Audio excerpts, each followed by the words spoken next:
great power comes great responsibility. This is Daniel Smith from Jets Guru. Welcome to the show. All gas, no brakes. Let's go, Jets.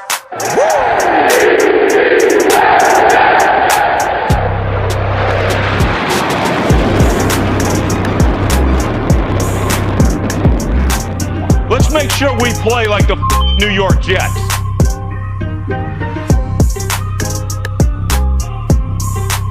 All gas, no brakes. Can't wait. Long story short, the Jets are going to the Super Bowl. That's a promise. Place your bets now, people!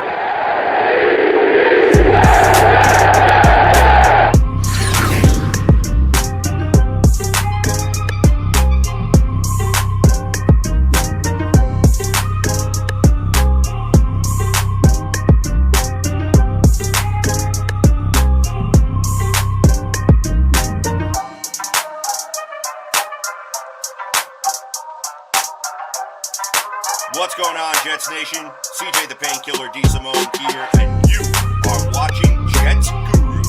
Now, give it up for your host, Mr. Daniel Smith!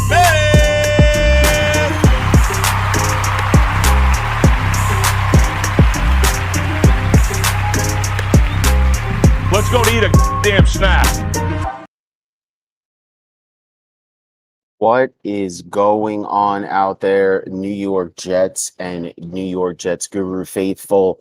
Super excited to be here talking to you about the Jets, and we keep getting closer to the start of the season. It's really right around the corner now that camp has started. I mean, let's be honest here. You're talking about a few practices and boom, then it's right into the meat and potatoes, and then all of a sudden there's the longest week of all time, the week before the season starts, and then we are right back in NFL football. So super excited to continue to do this show week in and week out and put this production in. As you guys know, it's not easy what we do, especially in the off season, because we have no actual connections to the team. So we don't have access to players. We don't have access to advanced stats. We have to do a lot of things on our own. We have to put together a program and a show on our own. And in the off season, it's tough because there's not a lot to pull from. Not luckily, but luckily this offseason, we were able to remove the old and bring in the new. So there's a lot of storylines and topics that we were able to hit. And I'm super, super excited that, Zach Wilson was finally signed by the New York Jets. And, for those of you who were confused about everything that was going on, what it was is just terminology and contract information that would cost the Jets an extra couple of million if they wanted to get rid of him after his third year. And honestly, if the Jets are trying to get rid of Zach Wilson after his third year, then, everyone's getting fired. Joe Douglas is getting fired, coaching staff, everybody. So to me, it really wasn't worth it for the Jets to put up a fight that ultimately I thought they were going to lose anyways, and they did. They wind up, Zach Wilson's camp wind up getting the offset language that they wanted. And it's like, you should have just did this from the beginning. And we spoke about this, about how in this offseason, it's been so positive for the New York Jets pretty much all the way out with very little hiccups. But anytime there was a hiccup with the Jets, it had to do with their contract situation. And it's just their contract situations, May, Crowder, this, and you just don't want that. Understand you're trying to be frugal, understand that you're trying to pull together and change the face of the Jets. And another thing is, and I understand, trust me, for you guys who are in the Joe Douglas or Jets camp with what's been happening with these contracts, I understand that you're tired of being the in-between for you to get a bigger contract. The Jets are interested in a player. They want to retain a player for services on their chart that they seem is a good fit. And, they use the Jets to get a number and then go somewhere else and sign. So I get all that kind of stuff. But at the end of the day, you got to retain some of your players. You got to show a little goodwill towards some of your guys, because you know what? We are not the Baltimore Ravens yet. We are not the Philadelphia Eagles Super Bowl champions yet. We are not there. And so we have to give just a little bit, especially the guys who produced, especially guys that you consider leaders, especially guys that are really important. And I'm just happy that they got it done. And really, it just stops here. I'm only mentioning it just because it happened today and I wasn't able to get to you guys earlier in the day. But other than that, we can just move on and start talking about New York Jets football. The Marcus May contract, when I was listening on the radio, it was Humpty and Canty. I think they were just basically saying that pretty much Marcus wants out right now. That's what I've heard on the radio, and that, you know, anything can change during the season. You know, the Jets start off really well, you know, and they say, "Hey, Marcus, we're gonna reward you, and, you know, let's put the past behind us." That can certainly happen. But honestly, I see them probably moving on from May after the season. So just enjoy what you got out of him. Hopefully he stays healthy. Hopefully he has a really, really, really big year. And, you know, and he gets paid what he absolutely deserves, because he is an outstanding safety. He's smart. Anyone that's worried about him playing in cover 3, I mean, he played cover 1, cover 2. I mean, he could play cover 3. It doesn't matter, you know, if he could do those two. So, you know, this guy's a ball hawk. This is a guy who can go up with he can get the ball. He can make plays. We've seen him. He can make tackles. He can go and get sacks. You know, he's just an all-around type of safety. He's an above-average safety. He's a top 10 safety in this league. And don't fool yourself not thinking that, because he is. And, you know, you go down and you look at some of the safeties that are getting paid in this league, and you tell me how many of them are better than Marcus May. You're not going to name 10, 11 safeties that are better than Marcus May, especially at the $7 to $8 million mark that he was offered, apparently. And so let's just be fair with our takes, you know, because I really do like Joe Douglas, but remember, we're not Joe Douglas fans exclusively. We're Jet fans. And so, you know, we're looking out for the team, because we're the guys in the long run that got to watch this team until the day we die. These guys get to take their millions and go home, trade teams, move on, have success other places, and we're stuck in our misery. So I'd like for them to do things the right way. And I think giving Marcus a contract, the way everything else is set up, it's not like the Jets are in camp hell. It's not like they're paying wide receiver type money for a safety when it comes to Marcus May. It's simply paying the guy what he's worth. And so hopefully that gets taken care of. And if not, we move on in the offseason. So Crowder's taken care of. May off the table right now. Wilson is taken care of. And, you know, we're just super excited to get back to football, mind you, which we'll be getting to camp Saturday. I'm super excited to see you guys who are going. If you are going to camp, please let me know. And also a shout out to Anthony. He told me about this app here that I'm using, and I don't think you can hear any background music right now. Let me know if you do. You know, give me a couple thumbs up, but it's supposed to remove background sounds and only connect to really what's on here with the mic. And so we're trying to tune it up for you guys. In training camp, we're going to try to get some nice pictures. I know video is going to be really tough because you're not allowed to.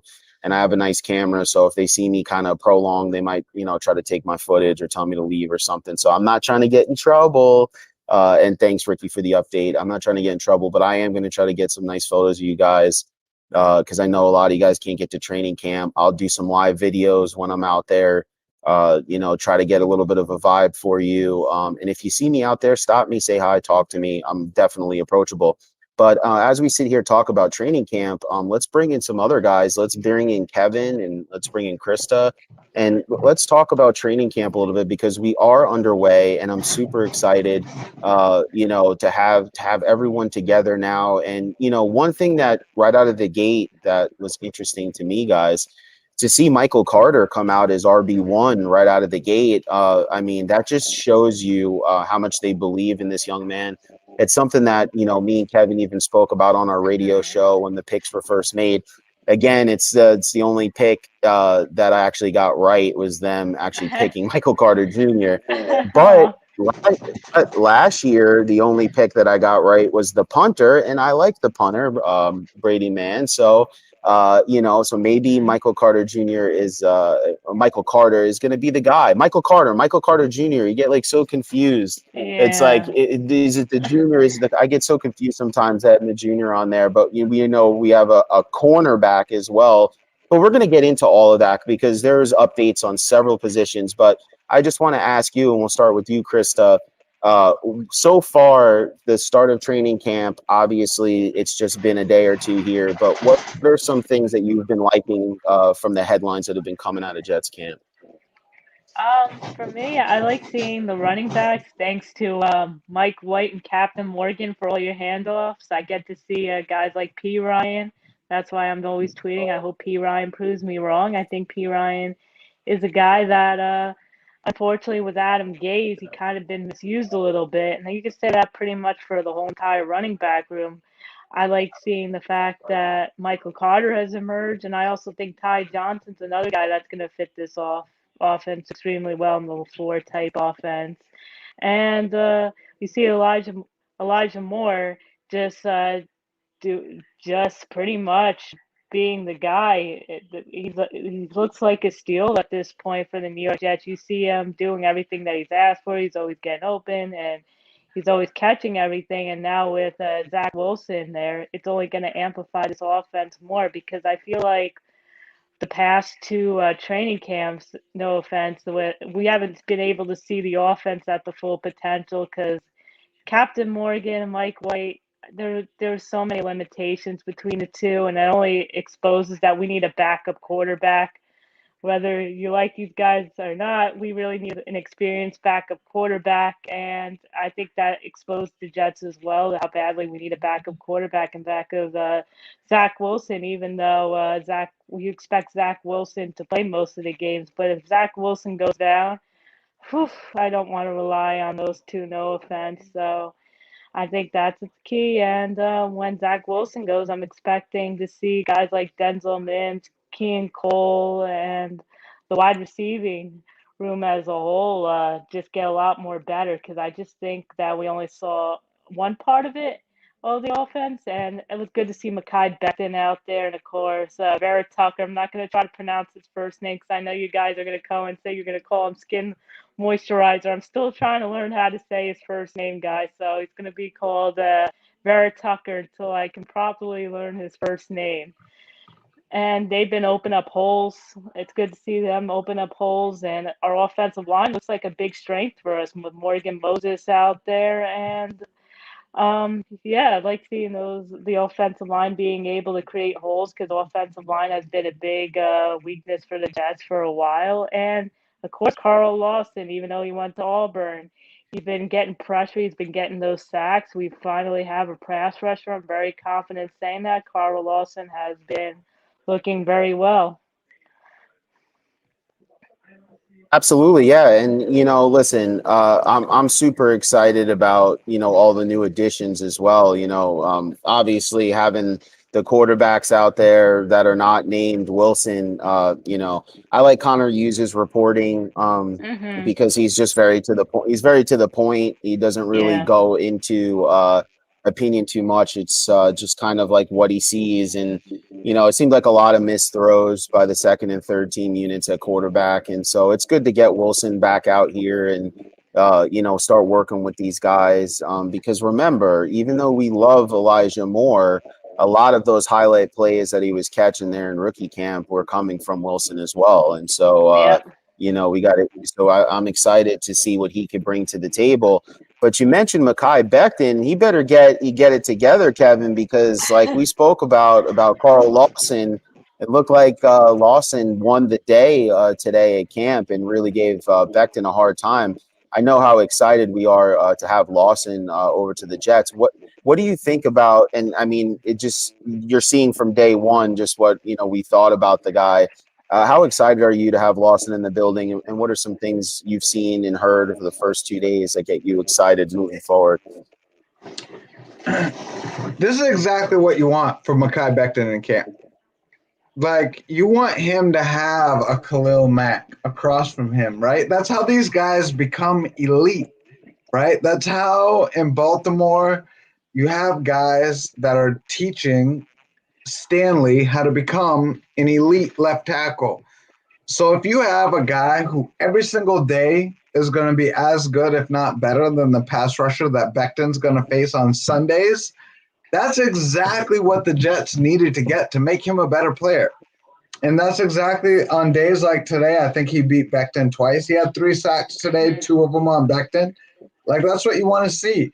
What are the things that Becton can correct in practices that make him better on Sundays? Some of the things that he can learn and get experience from and see 10 or 12 elite pass rush moves and take those things, build up his defenses against it to prepare him for Sundays.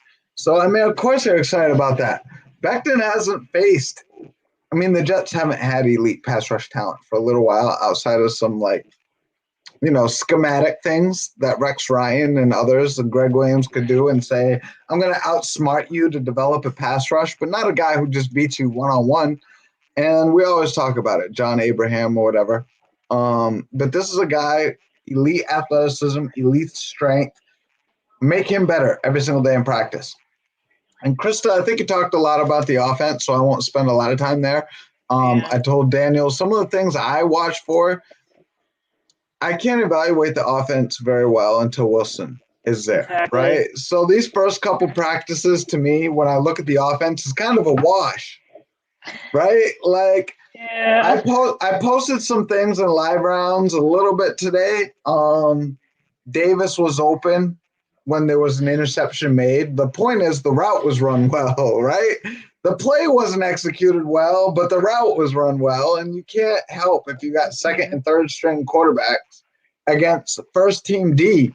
And I'll segue that segment into the first team D, because what you want the first team D to do is they're learning. Everyone is learning. This is new offensive scheme, new defensive scheme. Everyone on both sides of the ball is learning every day in practice, right? They can know the classroom stuff, but until you apply it on the field, they're learning. So the defense should be taking advantage of an offense with a second string quarterback and a lot of new pieces and learning. And that's exactly what I wanted to say today. If I brought anything to the show, we're rotating corners. We're rotating linebackers. We're trying to figure those things out. Those are two big position groups for the Jets this season. And get your ducks in a row for what it's going to look like week one. And I referenced, and it's funny, Jets Guru and I were talking, I think, throughout the day. And you should watch our Saturday podcast. We talk about this stuff all the time. But Eccles is a guy, when he was drafted from Kentucky, that if you go back and watch his draft video, they had Robert Saleh contact Eccles and told him, remember Eccles was the guy who ran like a 4.3 something 40, amazing speed, can play outside, inside, and can play in the deep zone. And Eccles is a guy who, when Saleh called him on draft day, was like, we got a plan for you. Like, you're a guy that fits this scheme that we think can make a lot of plays and can make an impact on this defense. And the Jets need help in the secondary. That's not new to anybody. And today, when he's facing a second caliber like quarterback, which Morgan definitely is, all the information that we're reading is his processing information a little bit slow. Eccles picked 6, right? And this is a rookie that's still figuring things out. But you know he has elite talent. You just got to put him in a position to succeed. And this is a coaching staff that looks like they can do that. And what you want to see is secondary and new players coming in that can make impact when coaches set them up to be successful. So a couple names I'd say to watch from what I've seen, and it's still we got 2 practices in the books, right? So keep your assessments like based on the sample size, which is very low. But Michael Carter's getting burned. He's gonna push Guidry, I think, for that slot receiver role. And Eccles is going to get an opportunity to steal that position from Bless Austin on the outside. So I would just keep an eye on how they use him. Keep watching how these guys develop. But these are guys that I'm very excited about. Everyone's focused on running back and quarterback and wide receivers. Outside linebacker, Sherwood and Nasruddin. And cornerback is positions that we've seen Joe Douglas infuse a lot of talent, just spend a lot of talent and resource there. I'm going to use some middle to late round draft picks and a lot of like names. I'm going to put a lot of names at the position. Let's see who rises to the top.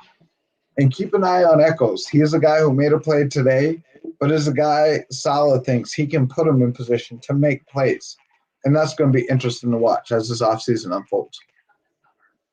Yeah, absolutely. I agree 100%. And, you know, for me, the biggest one has been Michael Carter out of the gate to have a rookie, you know, who was, because of Williams, he was kind of pushed down a little bit.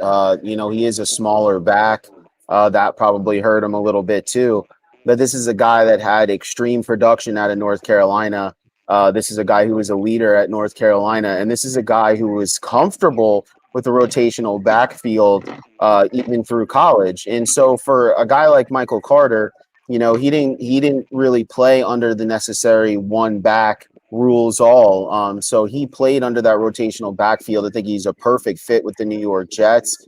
He knows what it takes to be sitting on the sideline and have to be put in and have to turn up the extra gear.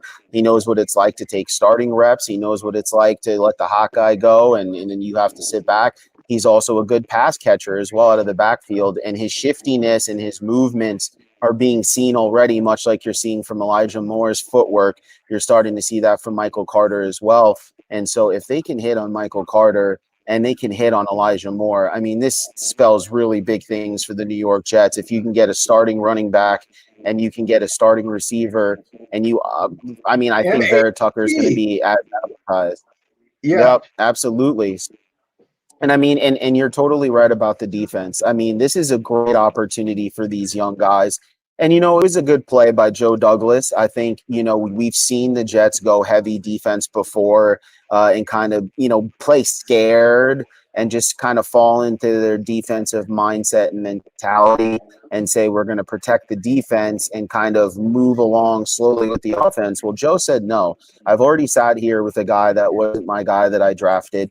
I'm going to draft the guy I want. I'm going to get the line around him that I want. I'm going to get the weapons around him that I want. I'm going to get the running back. I'm going to get the offensive scheme, and I'm going to get the coach to tie it out and round it out.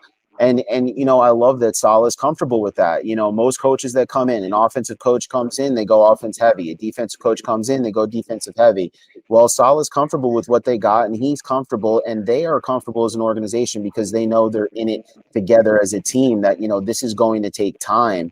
But the number one thing that we need to do is take care of the quarterback, because this is a quarterback-driven league. And I think out of all the teams that drafted quarterbacks this year, I believe the Jets made the most improvements to the roster to help facilitate a successful rookie season for their quarterback. I think there's no doubt about it. You've got wide receivers who have talent. You have wide receivers who can play both inside and outside. You have receivers who can block on the outside.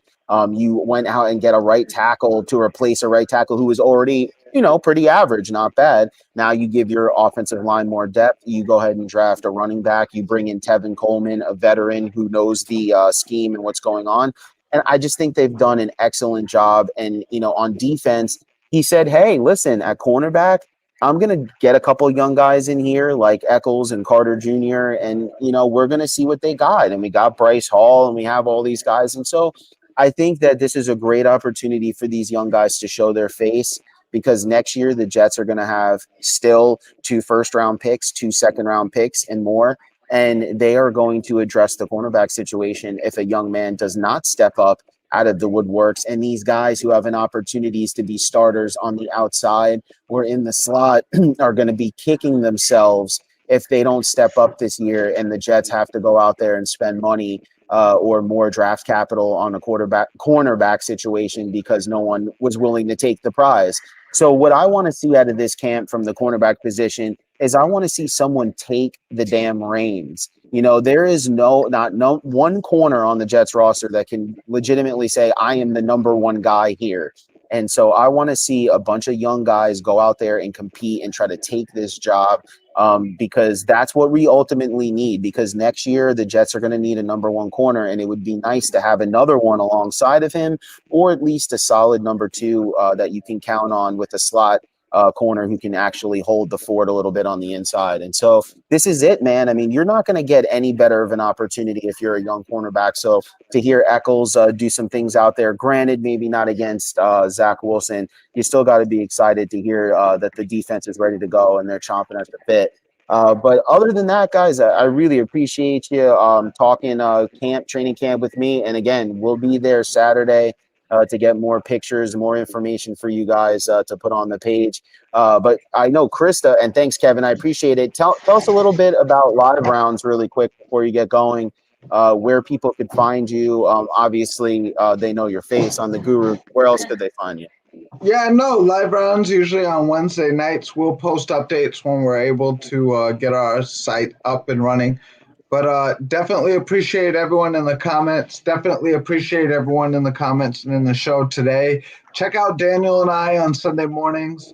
We do our best to get it up probably around lunchtime. Usually we record it early, but post it around lunchtime. So very excited. Always trying to bring the voice of the fans to you. And Guru and I try to give you a unique perspective from what you read in the daily newspapers or on Twitter every day, trying to take some of that and spin it into what reality is from our perspective. So thank you everyone who supports us on all those forums. Absolutely, and I'll drop a link to our latest episode that came out last week, and we really have to give it up to you guys because we have almost about 100 people who are listening every week now, just about or not every week, I would say every episode, which is really good. And so I really appreciate you guys sticking with us through this off season where we're drumming up all of these storylines and information. I mean, we do an hour show on the radio. We do almost an hour show for Guru on Thursdays with very little information. So just imagine what we're going to be able to bring to you guys once the season gets started and we can actually watch this team operate and move. And so anywhere you listen to podcasts, whether that's Google, Apple, Spotify, we're on there. So all you got to do is type in Jets Guru. And you can just hear another dynamic of the show. So I appreciate it very much from you guys. And thank you, Kevin, so much. Yep. So, Krista, we're going to transition over to you, man. You got a double segment here. You're the superstar. And so we're going to talk about Denzel Mims a little bit. I know a lot of people are kind of low on Denzel Mims because of all the new offensive weapons that the Jets have gotten. But I truly believe that Denzel Mims, could be a powerful weapon in this offense because also of all the dynamic receivers we have and running backs in other places that I think a lot of people are overlooking what he actually brought to the table. What are some things that you like about Denzel Mims, and how do you think he can perform in this offense in his second year? What I like about Denzel Mims is last year he showed his big catch radius. He's able to catch the football. He's able to control the football very well. And despite having bad quarterback play, and there was times in games when Denzel Mims was perfectly healthy and the Jets didn't even target him for the first half. And when you were able to see Denzel Mims, he was pretty much catching everything. And I think Denzel Mims, unfortunately, last year he was we didn't get to see his full potential because of one, bad quarterback play, and two, our offensive coordinator and our head coach did not know how to use him. Bad play calling, did not use him to his ability. And when there were times when Denzel Mims was open, Sam Darnold just completely either missed him or wasn't even looking for him.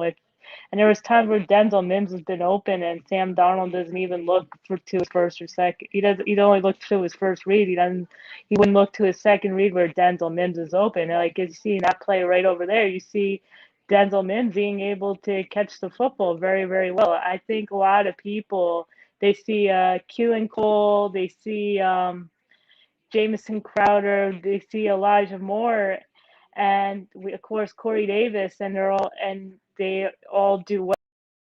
Denzel Mims out there, I kind of feel like he's kind of forgotten a little bit. And unfortunately, Denzel Mims has been battling injuries. He had a hamstring on one injury, and then unfortunately he got hurt and hurt his other hamstring. Unfortunately, but he's still a good guy. He's still a good player, and I think people just kind of forget about what he was able to do last year. Kind of overlooked a bit because the Jets added a lot of talent at wide receiver, and then when people saw that he was there on second teams, they were kind of like, wait a minute, what's going on? But Denzel Mims was sick, and unfortunately, Denzel Mims had to play catch up when he was sick. The one downside about Denzel Mims, and this is because of him going to Baylor mostly, is because he's incomplete as a route runner. That's probably the one area of improvement that Denzel Mims can do. But Denzel Mims, him and Corey Davis are two big wide receivers, and they're only going to help Zach Wilson. Those two guys are able to jump up and catch footballs, and and be that X wide receiver for Zach Wilson, a LaFleur type offense, is going to do wonders for Zach Wilson. And last year, Denzel Mims only had 357 yards, but keep in mind he was hurt. Like I mentioned before, a lot of circumstances with bad quarterback play, inconsistency with the offensive coordinator not being used, not being targeted for first half of many games. Is he showed promise, and I recommend Jet fans, if you're unsure about Denzel Mims, watch last year's tape of the Chargers game where Denzel Mims really broke out. You could see his potential in that game and how good of a player he really is. And now that he has a capable quarterback that could throw him the football, because Zach Wilson has a better arm, in my opinion, than Sam Darnold does. Finally has a quarterback that can get him the ball. He has an offensive coordinator that will actually make a game plan for him. You should see a lot more of Denzel Mims. I mean, listen, I mean, we have to be frankly honest about what football team we were watching last year when evaluating some of these players. Mm-hmm. I mean, that's why I was so high on guys like Jamison Crowder and Denzel Mims, because they were able to show their talent when the offensive line was in the bottom 5 of the league and the quarterback was in the bottom 5 of the league and the running game was in the bottom 5 of the league. And you just go on, the coaching and the game scheme and the play and everything. Mm-hmm. But when you look at Denzel Mims, I mean, listen, when you're dealing with hamstring injuries, I mean, they're just tough to come back from when you're a runner, and you're behind the 8 ball a lot. But when Denzel started playing, you have to remember Denzel missed the first 6 games of the season. He was inactive, and then he was on the injured reserve. And so when he came back, there were already other young rookie receivers that have had 6 games to jump on him. Yep. But when you look at from week 7 to week 12 with Denzel Mims, okay, and if I'm not mistaken, a few of those weeks were when Mr. Who, backup quarterback Joe Flacco, was playing. And even Mims said, Flacco threw a sharper, more catchable ball than Sam Darnold. That was Denzel Mims's words. And you saw the drop-off approach a little bit more as you see Sam Darnold go on. And Sam Darnold targets other receivers than Flacco does. And listen, not just that as well. When you look at Denzel Mims, you're talking about 4 catches, 42 yards, 2 catches, 42 yards, 4 catches, 62 yards, 3 catches, 71 yards, 4 catches, 67 yards, 2 catches, 40 yards on 3 targets, on 6 targets, on 7 targets. This guy is out there making plays, but this offense and this team was terrible last year. You're talking about a guy who went out there and performed and did his thing when he was asked to. And you look at a lot of those games, he was featured in the first half, and then in the second half, once they clamped down on Sam Darnold and what the game plan was, you saw Mims kind of tail off in the second half. But other than that, I mean, you look at a lot of those highlights that, JR is throwing up there, and I mean, you can just see he has the size, he has the hip positioning to make adjustments on bad throws, like that back shoulder throw. I think it was against the Chiefs, where the ball was just thrown improperly. He had to rotate, caught the ball in his back, landed in. You see him in a lot of ins and outs, and he's got sneaky speed once he actually gets going. He's not a blazer. He doesn't have the footwork, let's say, of an Elijah Moore, who's more of a smaller, more in and out type of a player. But Mims has the size. He has the ability to go up and get the ball. And what I like about Mims, too, is body positioning in the air is similar to that of Robbie Anderson. When you saw Robbie go up for the ball, they both go up the ball with confidence. They both go and get it at a high point in the sky, which I think is important when you're talking about a receiver. Like if you look at this play right here against Kansas City, this was a badly thrown ball. Now, someone could say, oh, this is a back shoulder throw. You could say that, but Mims, if that ball is thrown over the shoulder and he leads Mims, that's a potential touchdown or a 40-yard play. If you rewind that play again, you'll see there's room for Darnold to throw that over the top against Kansas City and dump it in. But because of the bad throw, Mims recognizes that, he makes his body position, he turns, and he's able to make the play and get his butt in there for the reception. I mean, a lot of these plays that you see here, they're very good plays, and a lot of them are tight catches, and he takes a hit on a few of them, or he has to twist and move. And this guy is going to be a good receiver, but if anyone's ever had a hamstring injury before, they're just such a pain in the butt. And, it's almost like kind of like with the ACLs too, with your hamstrings. When your hamstrings are bad and you're kind of working to get back, you're favoring one over the other. And sometimes that can lead to overwork, and it doesn't take much to do it. But when your one leg is really shut down and you're overcompensating, it causes issues. We see this with a lot of leg injuries, not just in the NFL, but the NBA, with baseball and everything. Once you get one leg injury, sure enough, you'll see the other leg pop up because of overcompensation. And so it just takes a while to get back. And I expect Mims to be ready to go. I expect him to be, a really big contributor to this rotational package here. Will he have 900 yards? I'm not really sure about that in this type of a team. But that's not what they need him for. They don't need him for 900 yards. They need him for 30, 35 catches maybe this season, I believe, with all the other guys that they have on the roster. Because ultimately, there's so many weapons on the field that Zach Wilson should be able to just find the open guy and keep the offense moving. But have no doubt about it, he's going to be a player. I know somebody asked a question earlier in the chat about Keelan Cole and how he listen. Keelan has a good shot here at starting. Will he steal the starting spot heading into the season? It's possible. It is very, very possible that he could steal it from Denzel Mims. And this is a guy who we talked about earlier in the offseason, who's capable of being a 800-yard receiver himself. He could play inside, he could play outside. He already has the experience where Mims is still learning. And so he very well could do that. So this is a huge camp for Denzel Mims, a preseason for all the wide receivers, probably except for Corey Davis, who has his slot locked in. Do you guys think Mims is just as good or better than Robbie Anderson? I think Robbie Anderson is a better receiver. Mims hasn't been able to get going yet. I mean, Robbie's put together, some pretty solid seasons last year with Carolina, and then the 1 year with McCown that he was here, he put together really good years. And so until Mims is pushing a borderline Pro Bowl season, I'm going to say Robbie was the better choice. And listen, Joe Douglas said that. I mean, he basically said, I messed up. I messed up not signing Robbie back. I'm pretty sure he'd rather have Robbie Anderson and Corey Davis with Elijah Moore in the slot than maybe Mims, even.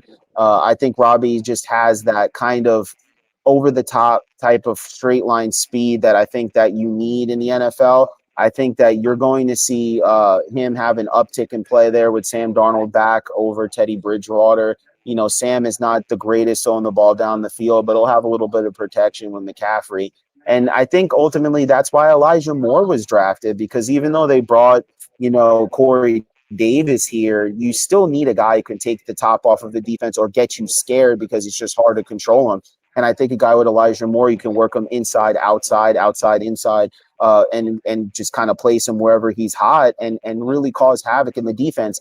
And remember, LaFleur is bringing some of that pre-snap movement from the 49ers that should give you a little bit of an extra step as the defense is trying to figure out what's going to happen after the snap. And so, play action, pre-snap movement, rotational backfield, rotational wide receivers.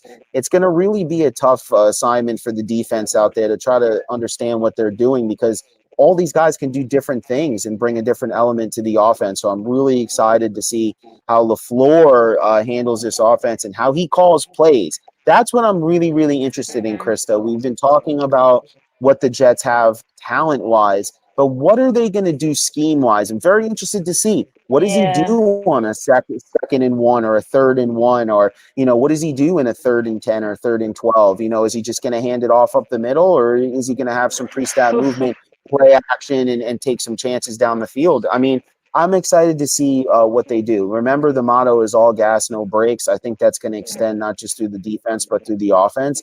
And they're going to try to be a competent team here. And, my bold prediction for the season is that Zach Wilson wins Rookie of the Year, or he's at least in the top 3 for it, because there's no reason why, with all the pieces that they have here, that they shouldn't be able to go out there and really put together a good, solid rookie season. Will that convert to 10 wins? I can't really say, but they should be able to move the ball and not be the bottom dregs of the league again offensively. I really do think that they could be a lot better of a football team offensively, and I think it could be because of Zach Wilson. And so I'm super excited to see what he does in camp. And thanks, Krista, for bringing all your info there on Denzel Mims. But guys, listen, let's temper our expectations here as far as the win totals are concerned, right? I'm seeing people get really excited. It's a time to get excited, but it's a time to also be reasonable here. And we got to remember, it's still a 2-win team who's installing offense and defensive packages, who have new players all over the field, who have rookie quarterbacks, have first-time head coaches, first-time offensive coordinators. It is not going to be an easy task for them to get things done. And we talked about the AFC too. The AFC to me is the dominant conference. There's a lot of good teams in the AFC. There's a lot of good teams in the AFC East. So this is not going to be easy. So what I ask Jet fans to do as we kind of end this episode and we get into camp and we really get the ball rolling here is the one thing I ask you guys is to be fair in your evaluations for this team. Remember when the Jets had Josh McCown and he came in and he was throwing the ball over the place. The Jets were supposed to win one game. They won 5. That is the type of expectations I think you should have for the Jets this year, is that you're not looking for necessarily win totals here. What you're looking for is to see Zach Wilson have a very solid season, maybe even push for more than that. Why can't the Jets have a superstar quarterback for once, right? You never know. I'd like to see this offense get moving. I'd like to see this offensive line be at least top 15 in this league for them to have success. I'd like to see Mosley bounce back, have a great year. I'd like to see Marcus May. I look at the individual players here, Michael Carter, Eccles, these types of guys. Look to see if they're going to have solid years and be contributors moving forward. Because remember, the Jets have 2 first-round picks. They have 2 second-round picks. They're going to have at least probably $50 million in money to bring in. So if the Jets can put together a competent season where they show promise in the way that they play the game, you can lose a lot of games, but you can lose them close. If you're going to lose games, let's lose them within a touchdown, within a possession or so. Let's not get blown out. So there's a difference. You can have a team that wins 2 games and they get blown out, and you can have a team that wins 2 games and they're close in a lot of games and they're really a 5-6 win team. And can you build upon that? And that's what I want to see with the New York Jets. And if they do that, they have the draft capital to do a lot of things, not just draft, but trade for players.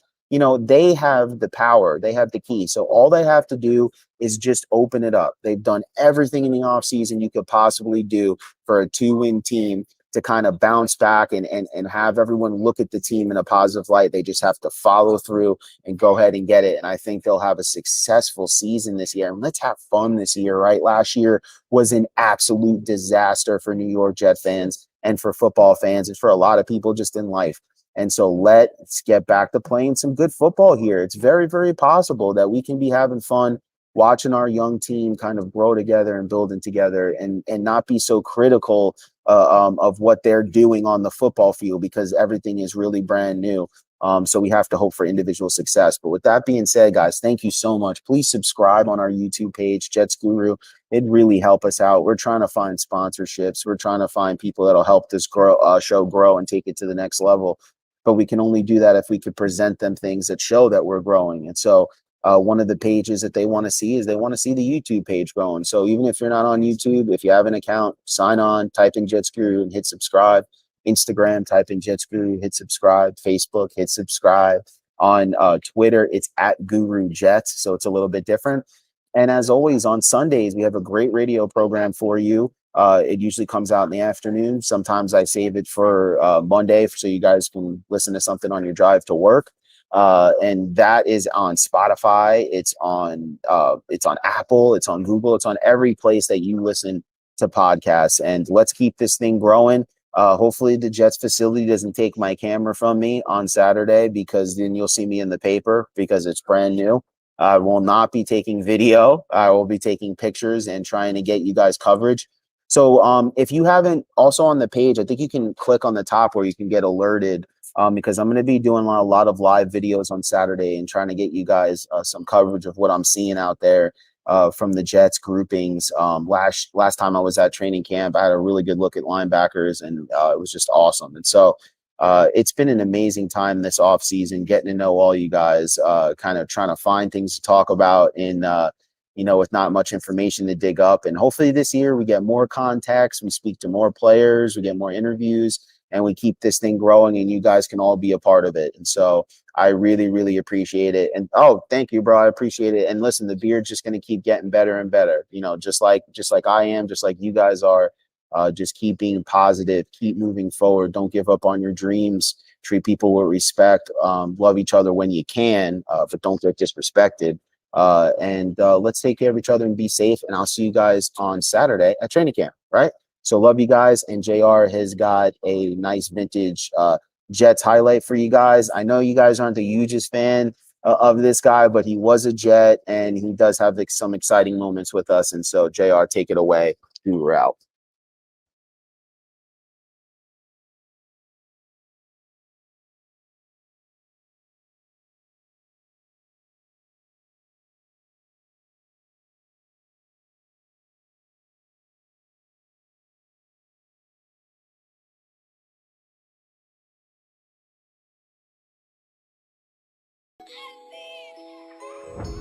This week on Jets Throwback, we take a look at KeyShawn Johnson. Throw me the damn ball.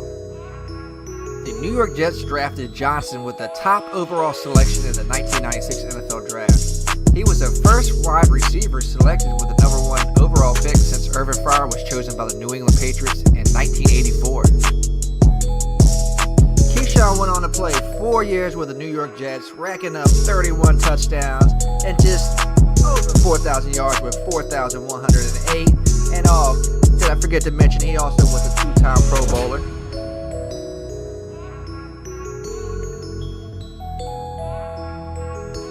And that is Jets Guru's Throwback of the Week, KeyShawn Johnson.